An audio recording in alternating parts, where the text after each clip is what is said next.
Hallelujah, Shabbat Shalom. So today we will be continuing our study of Psalm 119, and we are in verses 73 to 80, chapter which is called YOD. And remember that every verse in this chapter starts with the letter YOD. So let's read it in English. We start from 73. Your hands have made me and formed me. Give me understanding that I may learn your commandments. Those in awe of you see me and rejoice, because I put my hope in your word. I know, Adonai, your judgments are just. In faithfulness you have afflicted me. May your loving kindness comfort me, according to your promise to your servant. Let your tender mercies reach me. Let me live, for your Torah is my delight. May the proud be put to shame for wrongdoing me with a lie.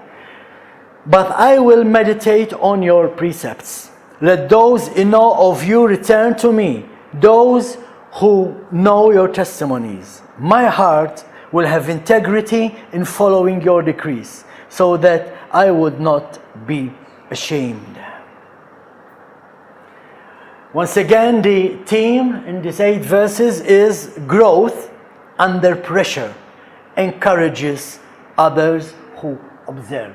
When they see us being afflicted, but we still go forward because we trust in the Word of God. When we are going through circumstances, but because we believe in the Word of God, like we already said in this morning parasha, for 40 years, God took care of His people in the desert. The same as this. He will take care of us during our afflictions, during our circumstances. And when people see that, they will want what we have. I mean, that's the promise of God.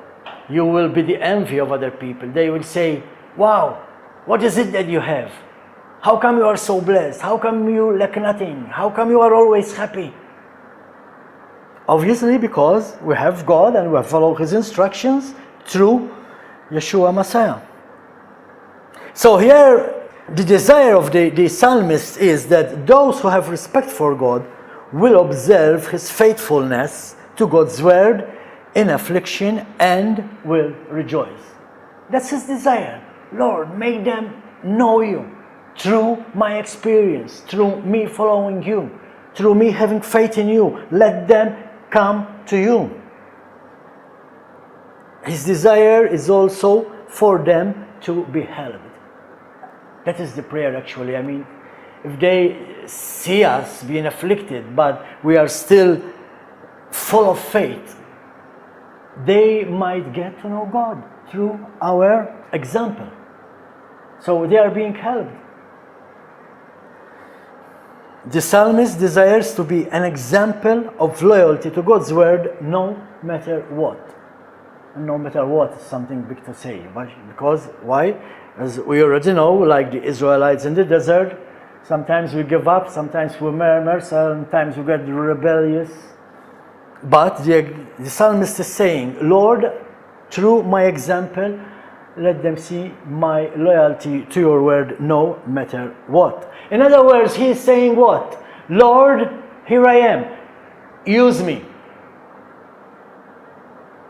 And how many times we heard somebody quoting, or we ourselves quoted, Isaiah chapter 6 verse 8. Isaiah chapter 6 verse 8, it says, Then I heard the voice of Adonai saying, Whom should I send? And whom will go for us? So I said, Hineni, send me. Here I am, send me. Again, sometimes God uses situations, times during our afflictions in which He chose to use us. The question is, are we ready? Are we ready to be in the position of the psalmist, going through affliction, going through persecution, going through a circumstance? Are we ready to truly keep following God? Are we truly having faith, full faith in God for others to see? Can God use us during that situation? Or are we asking, why me, Lord? Why is it always me? Why not the unbelievers? He cannot use you when you come with that kind of examples. We need to be ready so God can use us in every circumstance.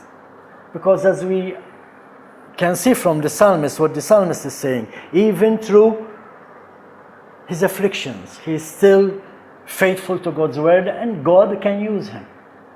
Others can see his faith. Wow, this man has faith.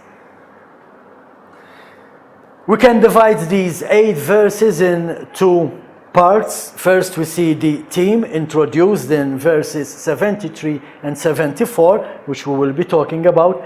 The psalmist is introducing the theme of his prayer.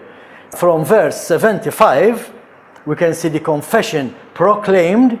Actually, we can divide it into 3, not 2, because from verses 76 to 80, then we see the petitions of the psalmist being made. His prayer through his faith in God's promises. Each of these verses, the last 5 verses, if you read your Bible, they contain a petition. But we will come to them in our study. So let's start from verses 73 and 74. Here we see the theme is introduced. Your hands have made me and formed me. Give me understanding that I may learn your commandments. His work. What is the psalmist saying? God made us. He knows what's best for us. So God, teach me. Tell me what is best for me. And we all know what is best for us.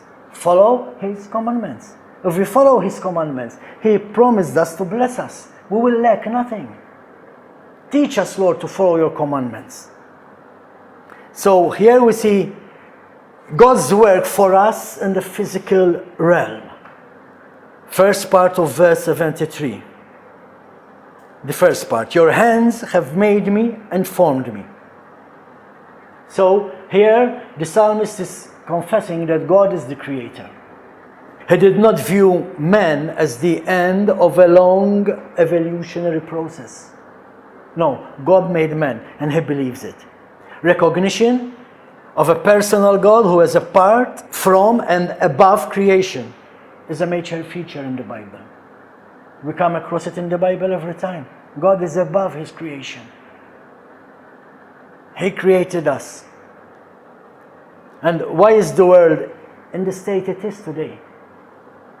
Because the world still believes that we came from the ape. So the world acts like one. That's how we are set apart. That's what being set apart means. We are set apart from the world. They believe they came from the ape. We believe that God created us. And because we believe that God created us, we ask him, Lord, show us your commandments. And every book of the Bible assumes this to be true. You read the books of Moses, you read the prophets, the Psalms, the Gospel, the letters. Evolution is mentioned nowhere. It's just the creation of God. He created us. He knows what's best for us. Look what it says in Jeremiah chapter 1, verse 5. Before I formed you in the womb, I knew you. And before you were born, I set you apart. To Isaiah, he's saying, I appointed you prophet to the nations. So Jeremiah knew that he was appointed as a prophet. Do we know what we are appointed for? Let's ask God. He's our creator. He knows what's our appointment. Again, like the psalmist, teach us, Lord. Teach us your commandments. Remember, it is God who chose us. He knew us first. 1 Peter chapter 2, verse 9. But you are a chosen people. We are a chosen people. That's why we need to be set apart. That's why we need to follow God. That's why we need to follow, like Paul said, follow me like I follow Yeshua. So that's why we follow Yeshua. To follow Yeshua is to walk like Yeshua walked. to believe like Yeshua believed, to walk the Torah like Yeshua walked the Torah. Let's continue. 1 Peter chapter 2 verse 9. But you are a chosen people, a royal priesthood, a holy nation, a set apart nation. This is one of my best subjects. The unification of the two houses, the 12 tribes coming back together as a holy nation. So far, we are not a holy nation. Why? Because most of us are still scattered, and not only because we are scattered, but most of the people, they don't know who they are. So they are not yet set apart because they do not know that they belong to this God who has these laws, and they need to follow these laws. A holy nation, a people for God's own possession, so that you may proclaim the praises of the one who called you out of darkness into his marvelous light. So we already have a reason here. Why were we created? To proclaim his praises. That's our job. To praise God in everything. To worship him. Ephesians chapter 1 verses 4 and 5. He chose us in the Messiah before the foundation of the world. For what?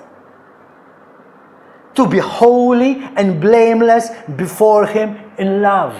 How can we be holy and blameless in love? By keeping his commandments. Yeshua said when he was asked about the commandments, he said the biggest two commandments is love God and love your neighbor. How do we do that, Lord? You love God by keeping commandments from 1, 2, 3, and 4, and you love your neighbor by keeping the commandments 5, 6, 7, 8, 9, and 10. That's how you do it. That's how you can be found holy and blameless before him in love. He predestined us for adoption as sons through Yeshua Messiah, in keeping with the good pleasure of his will. What is his will? His will is to follow his commandments. So we can be holy and set apart. That's why the psalmist is saying, Lord, you created me, you formed me. Now tell me, what do I need to do? Teach me. How can I honor you? How can I love you? How can I worship you? And God will hand out the Bible for you. Here you go. Read this. Unfortunately, we all went astray. This we can find in the book of Romans, chapter 3, verse 23. We all have sinned and fell short of the glory of God. Praise God for his grace. If it was for God, we should all be dead by now. We were all pagans, we all worshipped false gods, we all lived a sinful life. Now we came to know Yeshua, and he reconciled us back to God. Now we are forgiven. But as Paul said, we all sinned and we all fell short of the glory of God. And that's why we need to pray like the psalmist. But not only the psalmist used that kind of prayer, even Job. When Job was praying to God, go with me to the book of Job. Now remember, this book is an ancient book. It's the first book that was written. Job chapter 34, verse 32. Beautiful prayer. Teach me what I cannot see. If I have done evil, I will not do it again. Why were we doing evil? Because we didn't know the commandments. We were not walking the walk. We were not walking Torah. So we were doing evil. So again, like the psalmist, Lord, teach me. Teach me what I cannot see. Teach me your commandments. Teach me your Torah. And I will not do it again. I will not do evil again. Now, do a sin is like, as I always say, to sin is something, but to live in sin is different. You sin, you repent, stand up, continue walking. But living in sin, you are trapped. You cannot walk forward. That's the difference.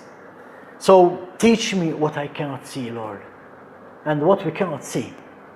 I mean, is there something we cannot see? It is all written here, black on white.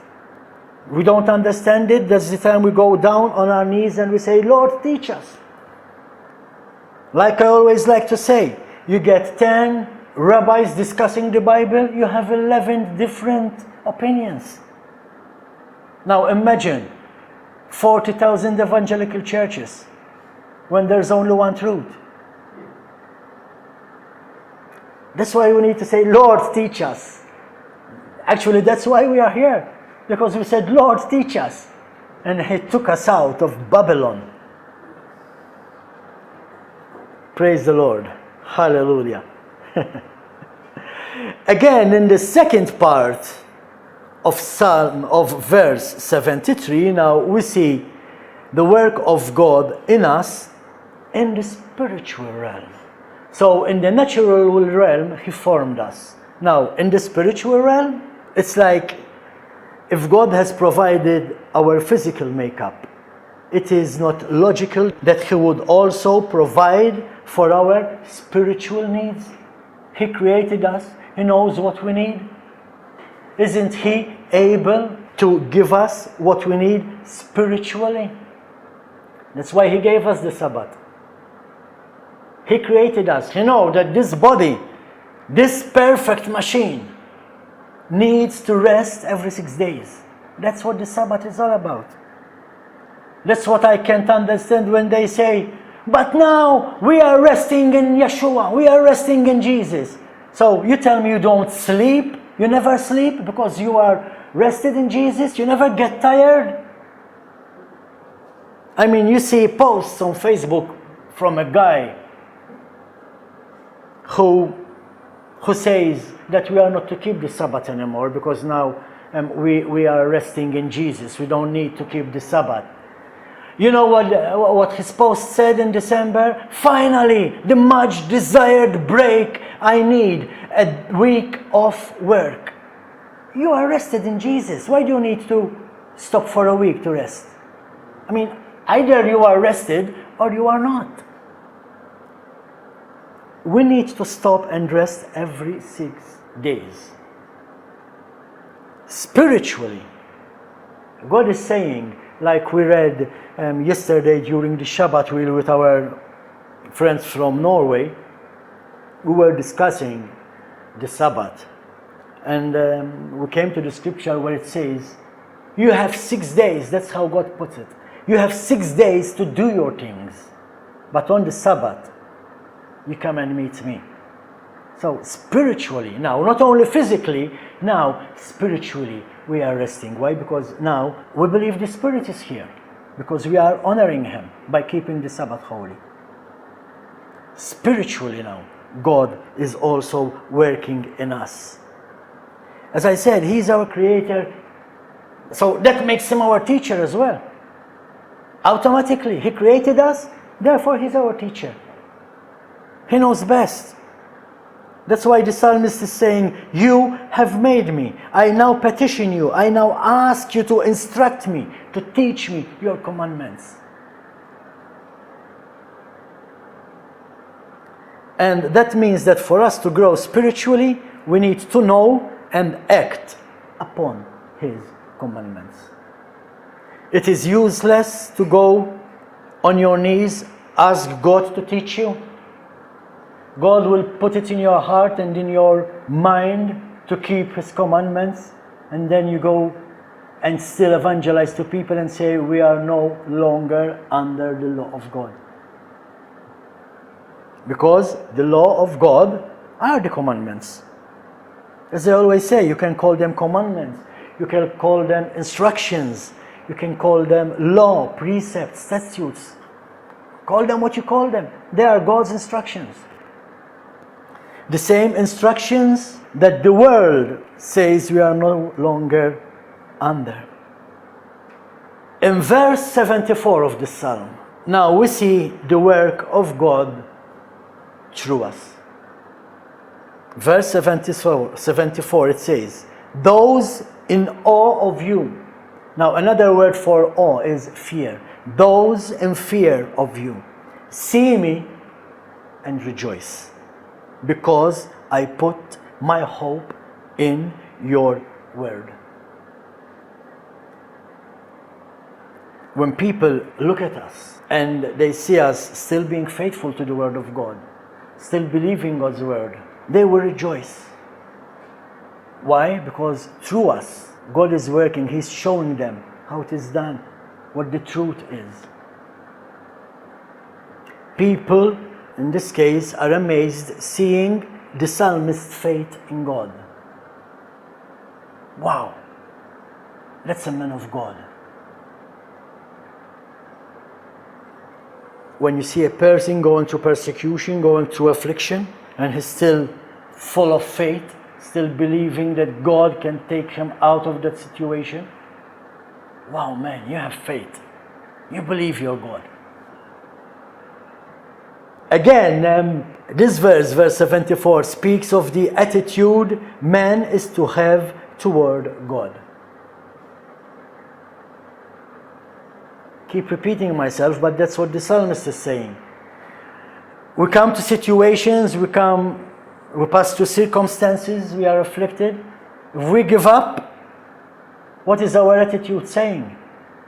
But if we remain strong, if our faith is still there, now that's a different story. And again, like we said, that is the way God can use us. If we give up, God cannot use us. Knowing what the book of Leviticus says, here we see the psalmist is trusting in God like a child trusts his father. This is something that we already mentioned in a different way in this morning's Midrash, in our Torah teaching. We said that God carries us like a father carries his baby. This is putting it another way, but the psalmist is trusting in God like a child trusts in his father. And that's how our trust should be towards God. In the book of Leviticus, chapter 19, verse 3, God commands, every one of you shall reverence his mother and his father.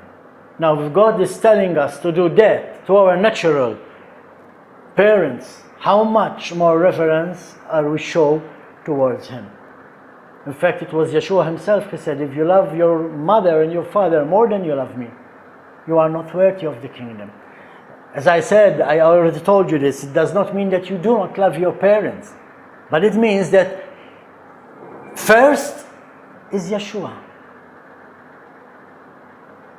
Our reverence first is to be to God, and then to our parents. Doesn't mean that we do not reverence our parents. Of course we do.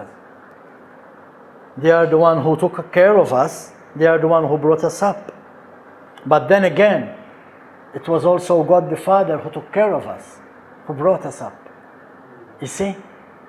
So we love our parents, but we don't care about God. It sounds stupid, does it?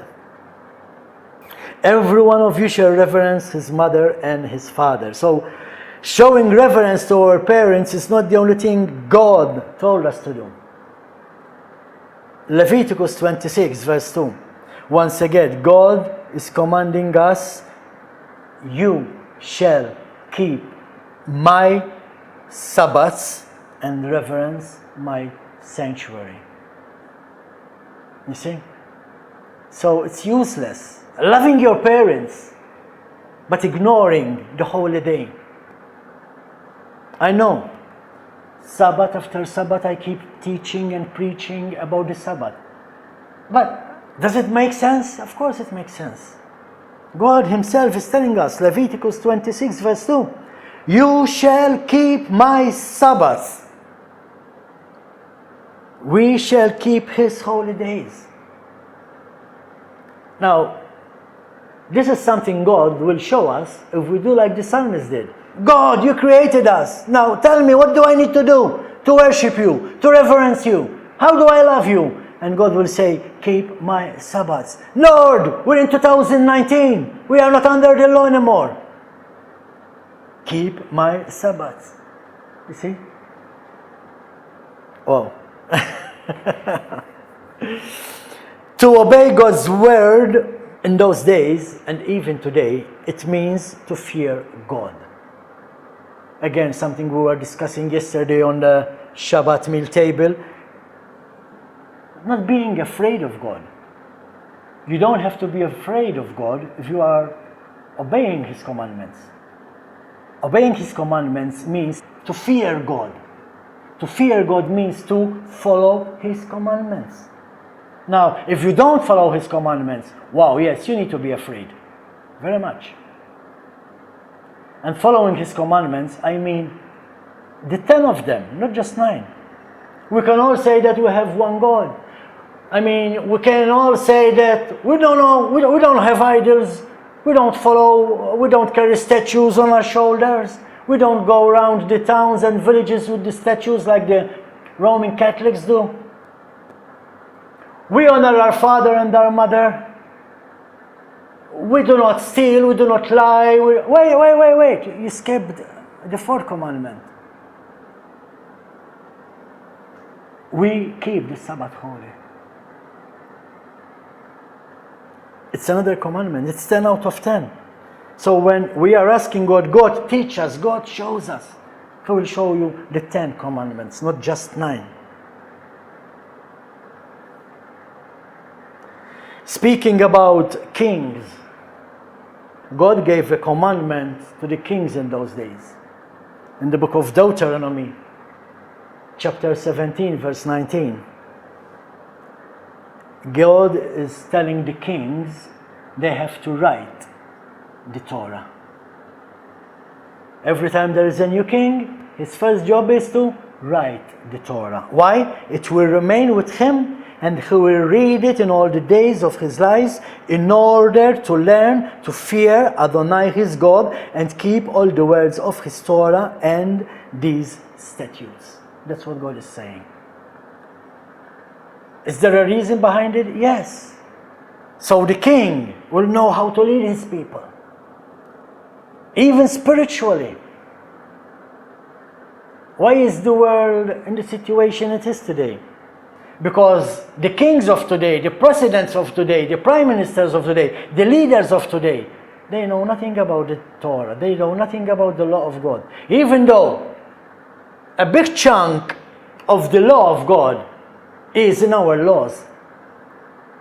When you study the laws of not only Malta, but every country, a big chunk of the Torah is in there. An eye for an eye, and a tooth for a tooth, and many things. But then when it comes to the spiritual part, this is where we miss it, or they miss it. The spiritual part of the Torah, it's not in the land laws. That's why the world is in turmoil. I mean, when you see what's happening, man, in America, it's scary, it's crazy. And what scares me is, someday these things might even start happening in our country. Someday there might be a lunatic taking a gun and shooting at people. Why? Because they do not know God. Because they do not know what the Torah is all about. What the psalmist is saying here is that when those who fear God see the stability of the psalmist when in affliction, they will be strengthened. And it is interesting to know that we may influence others for good by nothing more than our attitude toward the Word of God. You don't have to be a televangelist. You don't have to create crusades. You don't have to be an evangelist screaming on loudspeakers in the streets. No, it's not how you impress people. You impress people by the way you live. What's your attitude toward the Word of God? Where is your faith? And when people, this is when people come to know God, when they see us having the attitude we have toward the Word of God, when we believe God, when we trust God.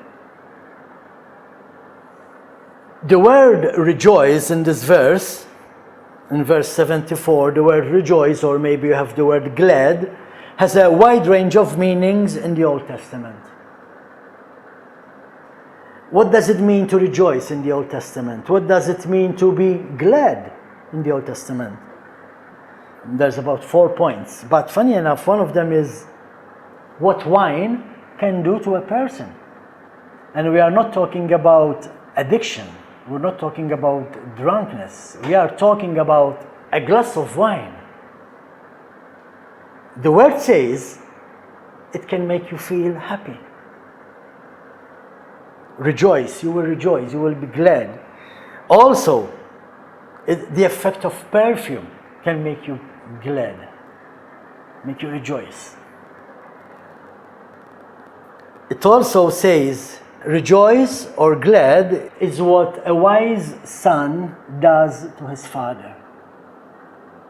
When a father sees a son who is wise in the Word of God, knowledgeable, growing up in the Word of God, that father is glad, he will rejoice. But also, what a kind word can bring. You can say a good word to somebody during his affliction, during his bad situation, bad circumstance, and through that word, you can make him feel glad, he can rejoice. That is what Paul was saying when he said, I would prefer if you prophesy more than speaking in tongues. Why? Because when we speak in tongues, if there's no interpreter, nobody knows what you're saying. But when you are quoting scripture in English or in Maltese to people who can understand English and Maltese, now you can edify them. How many times I was at the church, and I think all of you had been through this situation, and the preacher is saying something, and deep down inside you know that he is talking about you. Wow, this message is for me. And he edifies you, he builds you up with that message. Unfortunately, not all preachers does that. Unfortunately, there are preachers who, once you open up your heart and tell them what you are going through, through experience I can say this, they go on the pulpit and they do a preach about your situation. Now that's not edifying. Now that's another kind of, oh great, he's talking about me now. It's different. But yes, rejoice or glad is the result of a kind word to someone. It's what a kind word brings. And this is what the psalmist hopes to do for those who observe him. When they are observing him, they will be glad, they will rejoice, they will be uplifted, they will be spiritually built up. This means that by our relationship to God, by our relationship even to the Word of God, we can influence another believer's emotional stability. That's why you also always say, be an example. You say you're a Christian? Good. You believe in Jesus? Good. Even the demons, they believe in Jesus. And they tremble at the mention of His name. Now, you say you believe in Jesus? Show me. Do you keep the Sabbath holy? No? What kind of Jesus are you following? Because if you want to follow Jesus, Jesus was a Sabbath keeper. Jesus, Yeshua, was a Torah teacher.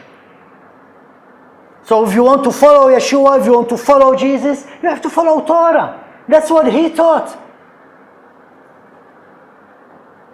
Yes, if we walk in the truth, it can have an impact on others. And what is the truth? This is a big question. Even Pilate asked Yeshua, what is the truth? It was there in front of him. He couldn't see it. Like many believers today. The truth is there, written in front of their eyes, on black and white. But they do not see it. Why? What is the truth?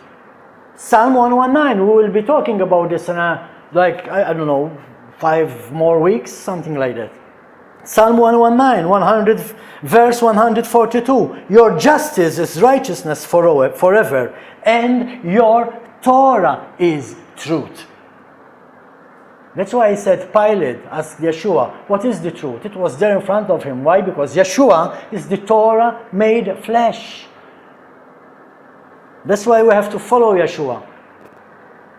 How do we follow Yeshua? We read the instructions God gave us in the book of Moses and we follow them. You do that, you're following Yeshua. Verse 75. Now the psalmist is proclaiming his confession. He is confessing. I know, Adonai, your judgments are just. In faithfulness you have afflicted me. Now this subject has been the subject for the last 4 weeks. Being afflicted, but in faithfulness, God will help us. It is a confession about God's character. He is a righteous judge. Sickness and disease came into the world because of sin. God is just. You sin, your chances are you get sick. You will be inflicted with disease. But God is just. And He said, if you turn your evil ways, if you start obeying Torah, I will heal you. There's a difference how today modern churches teach healing. Yes, Yeshua commanded us, go, pray on the people. And if they believe, they will be healed. There is a question I always ask, and I never got an answer. Because when you go to a pastor and he'll pray on you, and you are not healed, what is his answer? Brother, you are not believing. You lack belief. You are in sin. Yeah, that's what they say. Now, my question is this. If you are a pastor and praying over a dead corpse to be revived, to be resurrected, and that corpse does not resurrect, who's the one lacking faith? Yes, it's funny, but it's true, isn't it? Because a dead corpse cannot have faith. But God said, if you pray, you will receive. If you pray on a corpse to be risen, it will be resurrected. So how come?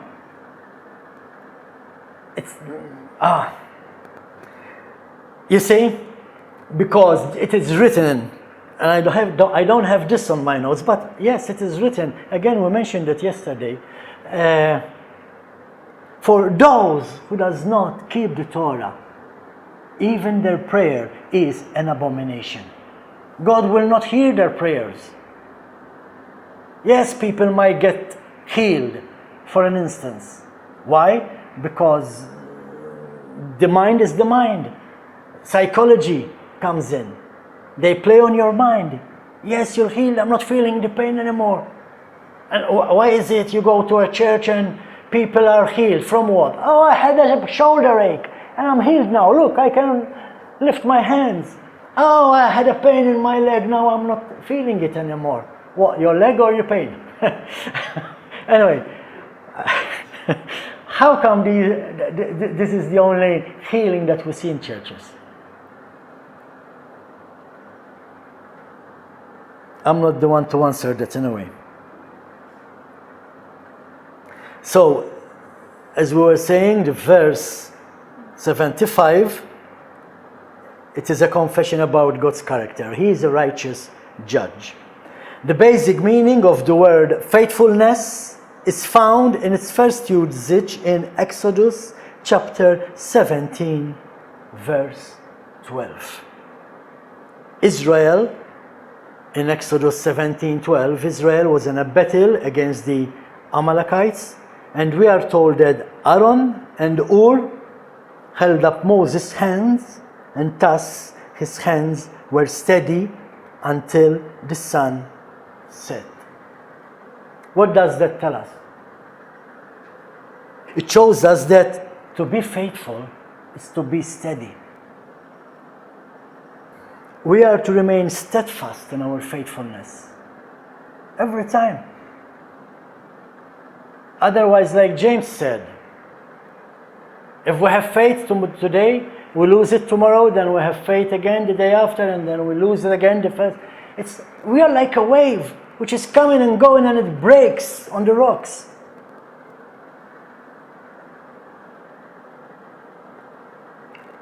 As we see, Aaron and Ur were helping Moses, keeping his hands steady,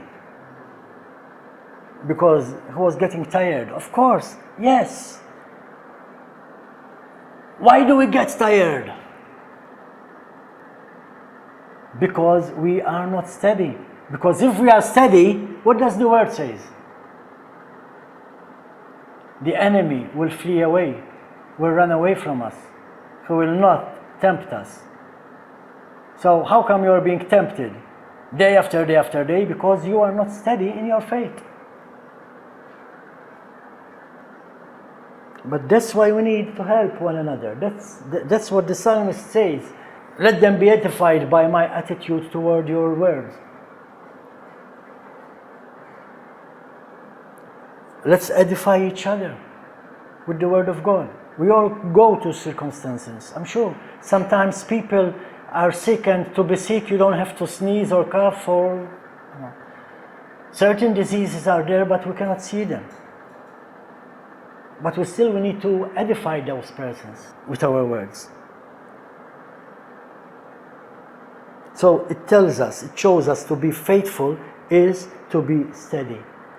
This is something that we even find in the New Testament in Matthew chapter 24, verse 13, where it says, "But the one who endures to the end will be saved."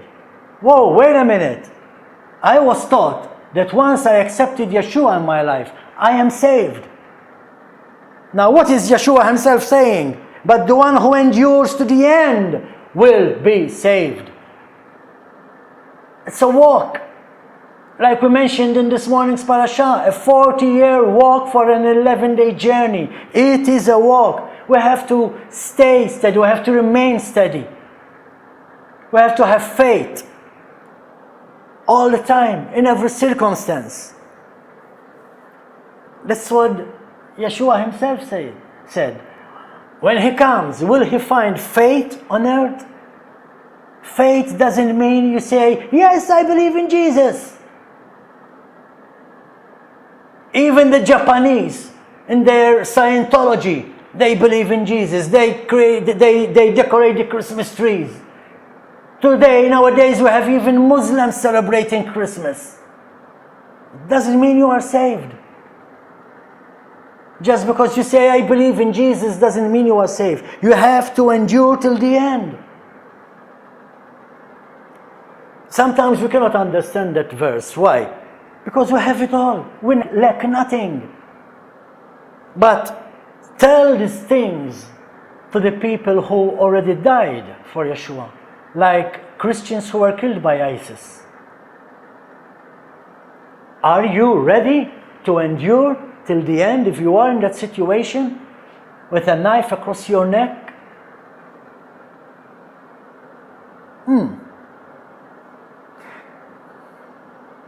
As you all know, I like to travel to Africa, and I see these people who are poor.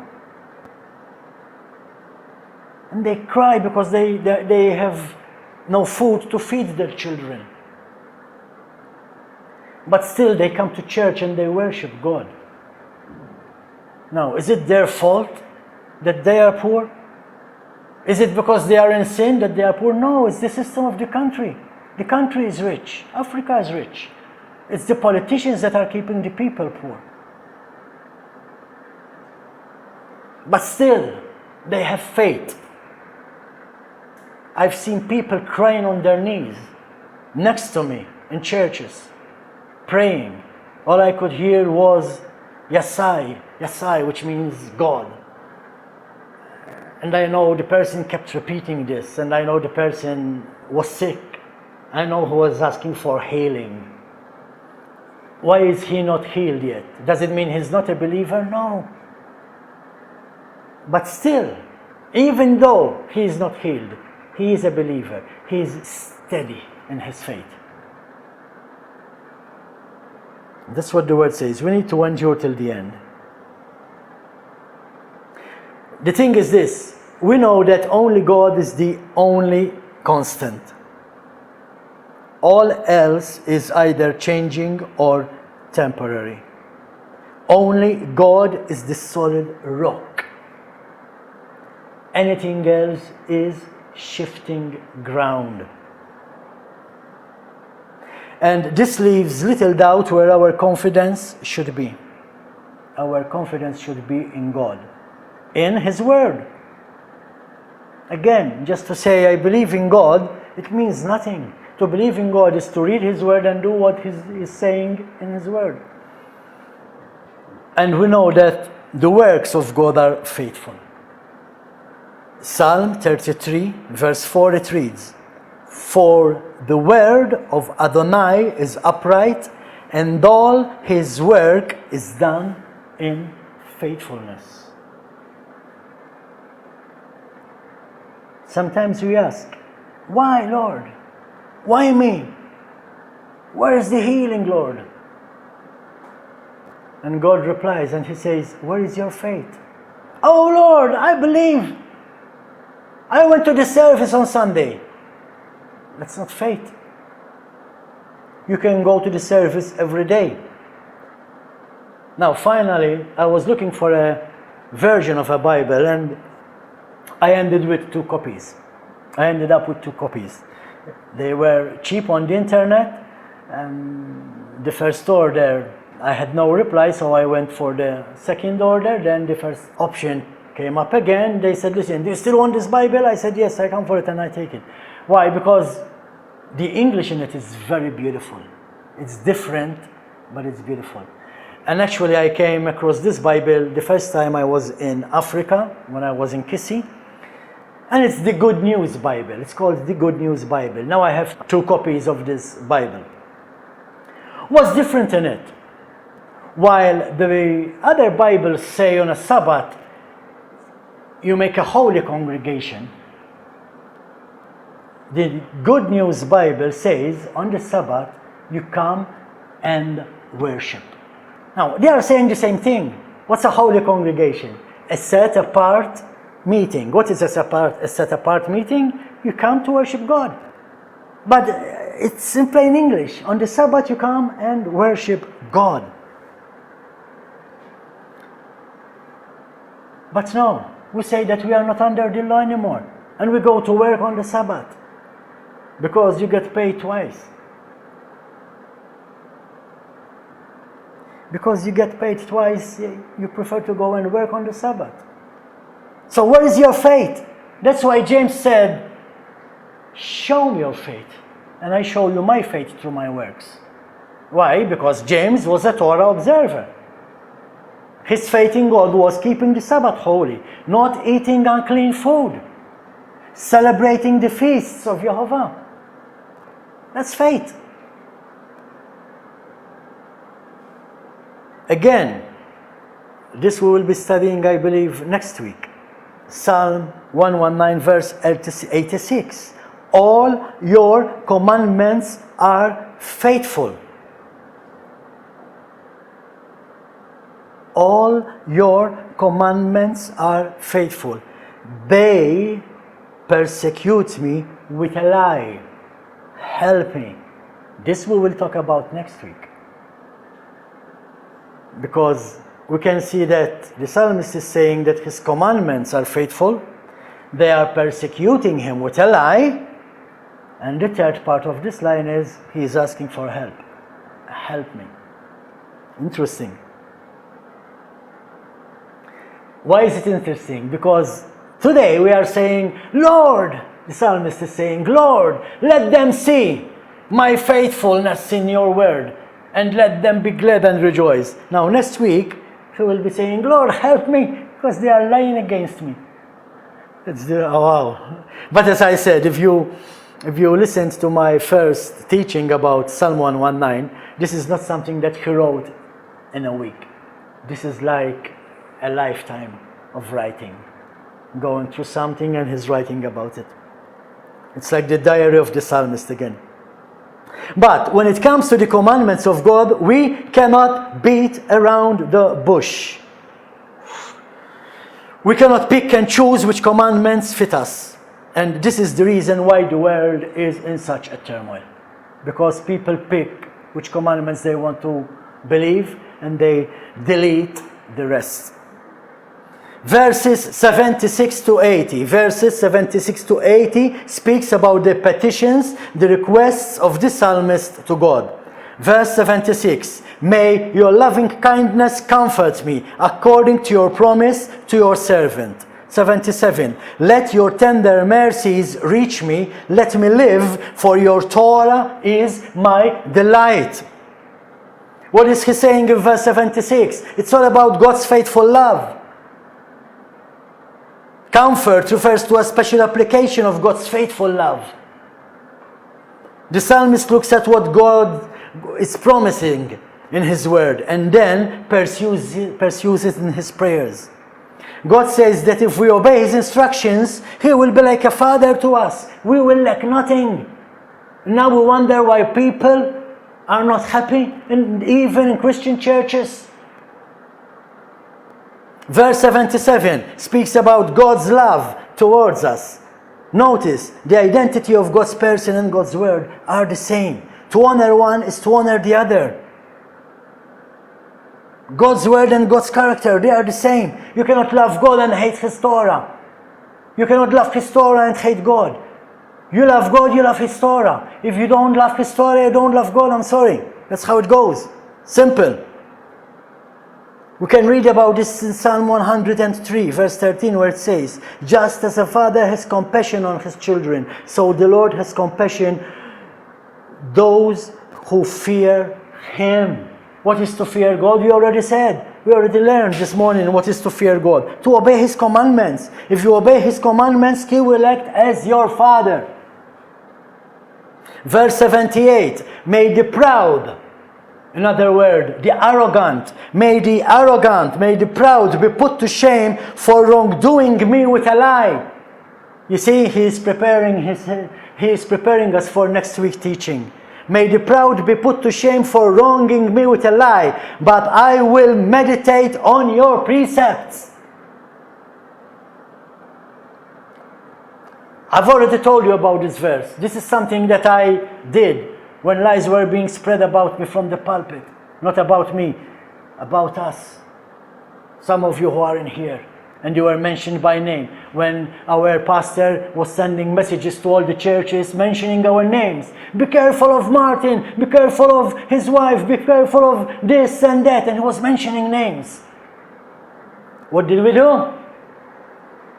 We kept meditating on his precepts.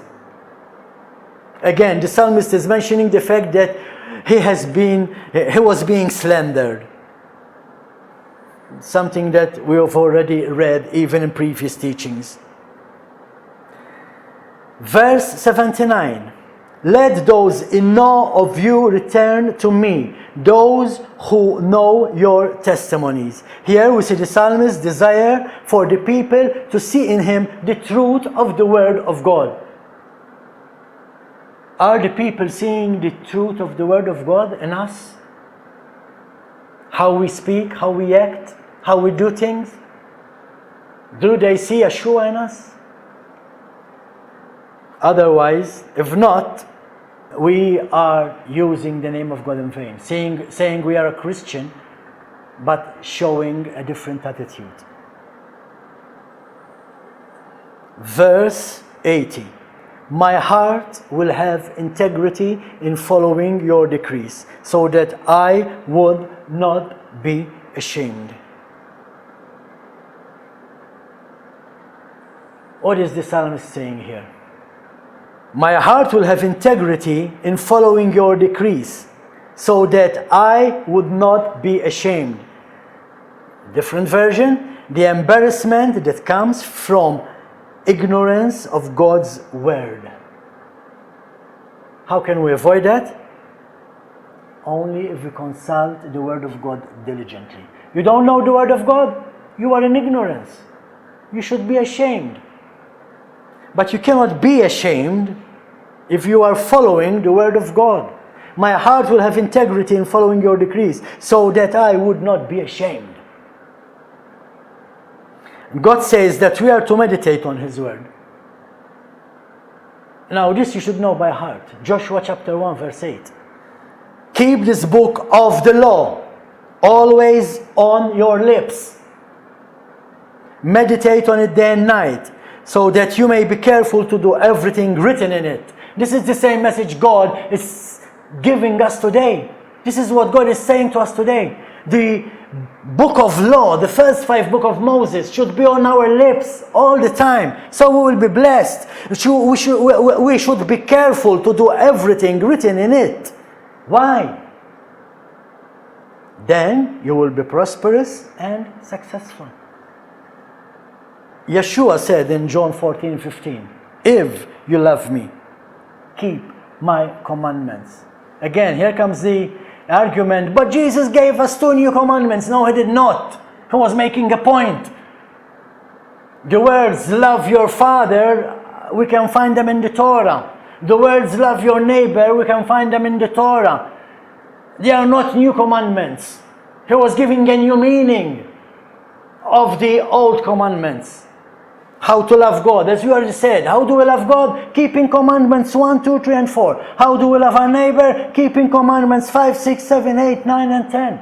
Simple. That's what Yeshua was saying. Why? Not to be ashamed. That's why we need to walk in the commandments of Jehovah. Not to be ashamed. What does not to be ashamed means? To be blessed. If you are blessed, you cannot be ashamed. You lack nothing. And when I say you lack nothing, doesn't mean you be a millionaire. You don't have to be a millionaire to have everything. If you are happy because you are following God's word, you are a millionaire in your heart. God promised us that if we follow His instructions, He will bless us. Now, that's faith. That's where we need to be steadfast. That's where we need to be strong.